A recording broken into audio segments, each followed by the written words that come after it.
प्यार शब्द युवाओं को रोमांच से भर देता है, लेकिन इसी प्यार पर जब नफरत भारी पड़ती है, तो रिश्तों के साथ मनुष्यता का भी कत्ल हो जाता है।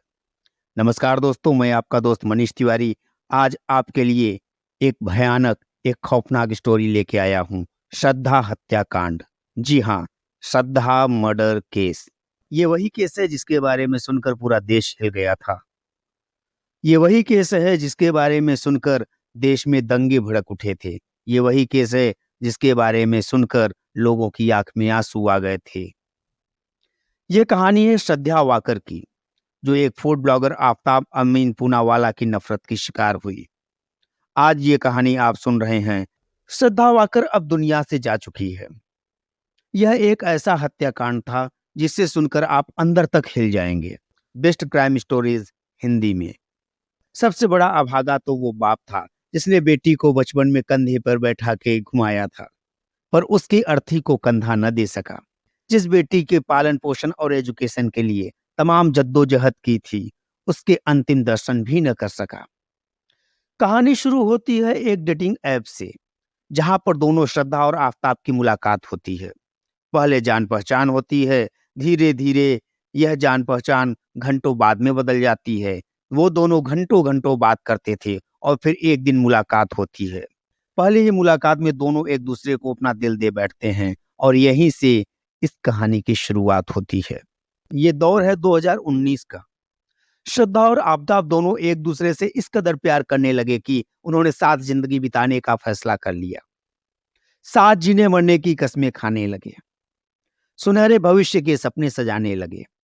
श्रद्धा जानती थी कि रिलीजन अलग होने की वजह से उनके घर वाले इस रिश्ते को स्वीकार नहीं करेंगे, और हुआ भी वही। श्रद्धा ने अपने प्रेमी आफताब का जिक्र परिवार में किया तो पिता विकास वकार और उनकी पत्नी ने, मतलब श्रद्धा की मां ने, इस रिश्ते से साफ मना कर दिया। यहीं से परिवार से श्रद्धा की दूरी बढ़ गई। तल्खी इस कदर बढ़ी कि पिता पुत्री एक दूसरे से फोन पर भी बात करने से कतराने लगे। श्रद्धा के दिलो दिमाग पर आफताब के प्यार का जादू सिर चढ़कर बोल रहा था। आफताब पर श्रद्धा इस कदर फिदा थी कि उसे उसकी खामियां नजर ही नहीं आ रही थी। मुंबई में ही श्रद्धा ने माता पिता से मुलाकात की और वर्ष 2019 में बताया कि वो और आफताब दोनों रिश्ते में हैं, दोनों रिलेशनशिप में हैं।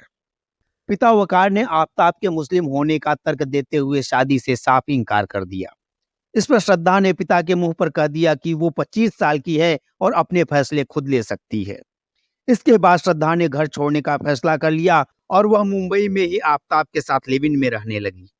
पिता के साथ बेटी के रिश्ते खराब हो गए, बोलचाल तक बंद हो गई। पिता से रिश्ता तोड़ने वाली श्रद्धा ने आखिरकार आफताब से शादी करने का निर्णय किया। शुरू में तो आफताब राजी था कि वह उससे शादी करेगा, लेकिन जैसे जैसे समय बीतता गया, वह श्रद्धा से टाल मटोल करने लगा। पिता वकार सोशल मीडिया पर नजर रखते हुए श्रद्धा के बारे में जानकारी हासिल करते रहे। आखिर एक बाप का कलेजा था, आखिर वह एक बाप थे, अपनी बच्ची से भला मुंह कैसे मोड़ सकते थे। माना उसने उनका अपमान किया था, उनका दिल तोड़ा था, उनका भरोसा तोड़ा था, फिर भी एक बाप तो बाप होता है। दरअसल पिता बेटी श्रद्धा का भला चाहते थे और वह चाहते थे कि श्रद्धा जहां भी रहे, जिसके साथ भी रहे, खुश रहे। हर माँ बाप की यही आशा होती है, हर माँ बाप की यही ख्वाहिश होती है, हर माँ बाप यही दुआ ईश्वर से करते हैं। आफताब और श्रद्धा पहले मुंबई के नया गांव और बाद में वसई में रहने लगे थे। इसी दौरान 2020 में श्रद्धा की मां की मौत हो जाती है। श्रद्धा अपने मां के क्रियाकर्म और अंतिम संस्कार में वहां आती है तो बेटी को देखकर पिता को शक हो जाता है कि वह सुखी नहीं है, वह खुश नहीं है। वह पिछले सब अपमान भुलाकर बेटी से उसका कुशल क्षेम पूछते हैं। वह कहती है कि सब अच्छा है, सब अच्छा चल रहा है पापा।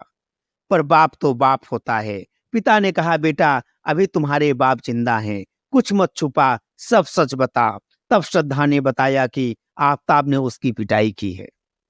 इस पर पिता ने बेटी श्रद्धा को घर रुकने को ही कहा। कुछ वक्त गुजर जाने पर आफताब ने अपनी हरकतों के लिए श्रद्धा से माफी मांगी। श्रद्धा आफताब को बहुत प्यार करती थी, इसलिए बहुत दिनों तक नाराज नहीं रह सकती थी। इसीलिए वह सब कुछ भूलकर आफताब के पास वापस आ गई। उसकी सबसे बड़ी गलती यही थी कि वो वापस आ गई और यही गलती उसकी मौत का कारण बनी। श्रद्धा का एक क्लोज फ्रेंड था लक्ष्मण, जिससे श्रद्धा सब कुछ बताती थी। वह आफ्ताब द्वारा हो रहे मारपीट, झगड़ा, झंझट सब कुछ उससे शेयर करती थी। लक्ष्मण ने उसे समझाया कि देखो, अभी भी कुछ नहीं बिगड़ा है, चुपचाप अपने घर वापस चले जाओ, जहां पापा तुम्हारे कहते हैं वहां पे शादी कर लो। श्रद्धा ने सोचा कि जब शादी हो जाएगा तो एक दिन सब कुछ ठीक हो जाएगा। इसी होप में वह वहां पर रुकी रही। श्रद्धा ने आफ्ताब के साथ दिल्ली में शिफ्ट होने की बात भी अपने क्लासमेट लक्ष्मण को बताई थी। श्रद्धा के पिता लक्ष्मण के संपर्क में थे, इसलिए बेटी के बारे में जानकारी मिल जाती थी। इसके अलावा श्रद्धा सोशल मीडिया पर भी सक्रिय रहती थी, जिससे उसके बारे में उसके पापा को जानकारी मिलती रहती थी। अब जब बेटी ने किनारा कर लिया था और बात ही नहीं करती थी, तो पिता लगातार बेटी श्रद्धा के बारे में जानकारी अथवा अपडेट सोशल मीडिया से ही लिया करते थे। आफ्ताब और श्रद्धा एक दूसरे पर शक भी करते थे। दोनों एक दूसरे पर धोखा देने और झूठ बोलने का शक करते थे। दोनों एक दूसरे को वीडियो कॉल के दौरान जीपीएस लोकेशन और आसपास की तस्वीरें मंगाते थे।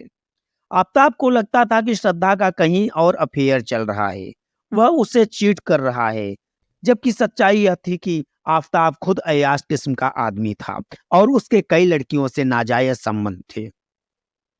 अप्रैल 2022 में श्रद्धा और आफ्ताब मुंबई से हिमाचल प्रदेश और उत्तराखंड घूमे ताकि दोनों के बीच रिश्ते सामान्य हो सके। इसके बाद दोनों दिल्ली शिफ्ट होने का फैसला कर लिए। इस कड़ी में महरौली के छतरपुर पहाड़ी इलाके में 15 मई को किराए पर एक कमरा ले लिया। पिता विकास बकार और श्रद्धा के बीच हर तरह से दूरी बढ़ गई थी। दोनों के बीच फोन पर भी बातचीत बंद थी। इसी बीच 18 मई 2022 को दिल्ली के महरौली इलाके के छतरपुर में आफ्ताब ने श्रद्धा का घर में ही कत्ल कर दिया। हैरत की बात यह है कि कत्ल करने के बाद चालाकी दिखाते हुए आफ्ताब ने सोशल मीडिया पर ऐसा दिखाया कि वह श्रद्धा के साथ है और बेहद खुश है। ऐसे में शक होने की कोई गुंजाइश ही नहीं थी।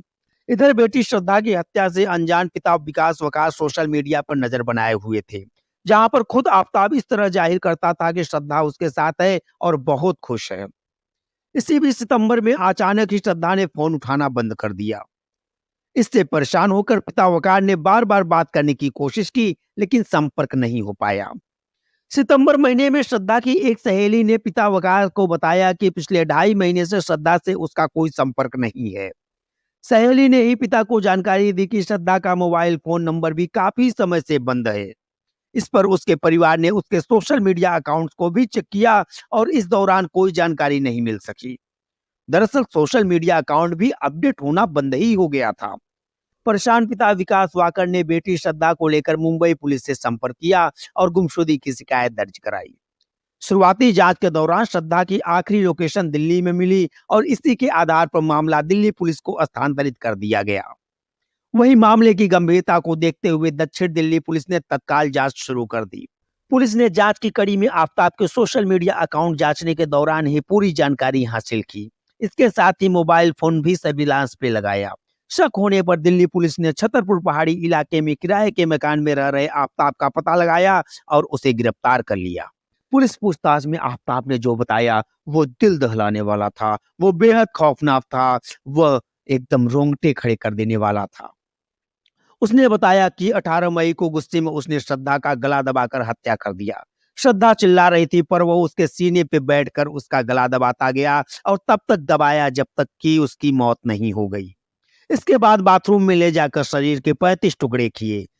सबूत छिपाने के लिए इसी क्रम में एक रेफ्रिजरेटर खरीदा और उसमें शव के टुकड़े रख दिए। उसकी यह बात सुनकर पुलिस वाले भी सन्न रह गए। श्रद्धा का कसूर यह था कि वह आफ्ताब पर शादी करने का दबाव डाल रही थी। उसी आफ्ताब के लिए उसने दुनिया और परिवार को छोड़ा था। उसी के लिए अपने मित्र यार दोस्तों को छोड़ा था। वह इस रिश्ते को सिक्योर करना चाहती थी। वह इस रिश्ते को एक नाम और एक पहचान देना चाहती थी। बस यही उसका कसूर था। इसी बात को लेकर 18 मई को दोनों में बहस हुई थी। दोनों में बहस इतनी बढ़ गई कि आफ्ताब ने श्रद्धा की हत्या कर दी। अगले दिन उसने एक आरी और 300 लीटर का फ्रिज खरीदा। पूनावाला ने होटल मैनेजमेंट की पढ़ाई की थी और उसे धारदार चाकू चलाना आता था। उसने मीट काटने का 2 वीक का ट्रेनिंग भी लिया था। उसने उसी तकनीक का इस्तेमाल श्रद्धा के शव के 35 टुकड़े करने के लिए किया। कुछ दिन बाद वह डीप फ्रीजर में रखे हुए टुकड़े ट्रे में और ट्रे में रखे हुए टुकड़े डीप फ्रीजर में रख देता था। दुर्गंध को हटाने के लिए वह अगरबत्ती और रूम फ्रेशनर का इस्तेमाल करता था। वह लगातार रूम फ्रेशनर उड़ेलता जाता था और इतना रूम फ्रेशनर उड़ेलता था कि जिससे बदबू न आए, किसी को दुर्गंध महसूस न हो। पुलिस ने बताया कि वह थैली में शव के टुकड़े डालता और उसे अपने बैग में रखकर जंगल में ले जाता। एक अधिकारी ने कहा, देर रात तक करीब 2 बजे वह जंगल जाता था और कुछ घंटे बाद लौटता था। ऐसा उसने करीब 20 दिन तक किया। आफताब क्राइम शो देखने का शौकीन था। उसने बताया कि शव के 35 टुकड़े करने का विचार उसे एक अमेरिकी क्राइम टीवी सीरीज डेक्स्टर से आया था। इस घटना को अंजाम देने के बाद वह एक सुकून की जिंदगी जी रहा था। जिंदगी के पूरे मजे ले रहा था, क्योंकि उसे लग रहा था कि वह कभी नहीं पकड़ा जाएगा। लेकिन पाप तो पाप होता है और पाप चिल्लाता है। श्रद्धा की हत्या के 20 दिन के भीतर आफताब ने बम्बल ऐप के जरिए अन्य लड़की से दोस्ती की और उस लड़की को 2 बार अपने कमरे पे लाया था। इस दौरान श्रद्धा के शव के टुकड़े फ्रिज में ही रखे थे।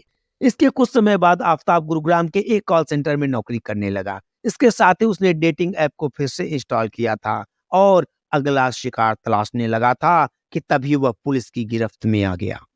इस सच्ची घटना के माध्यम से मैं लोगों को यही संदेश देना चाहता हूँ, सभी माँओं से यही रिक्वेस्ट करना चाहता हूँ कि अपने बच्चियों का ध्यान रखें, उन्हें समझाएँ, उन्हें प्यार से समझाएँ, उन्हें इस तरीके के घटनाओं के बारे में बताएँ, जिससे कि वो सतर्क हो सकें, सावधान हो सकें और ऐसे पिशाचों से बच सकें। नमस्कार, बहुत-बहुत धन्यवाद।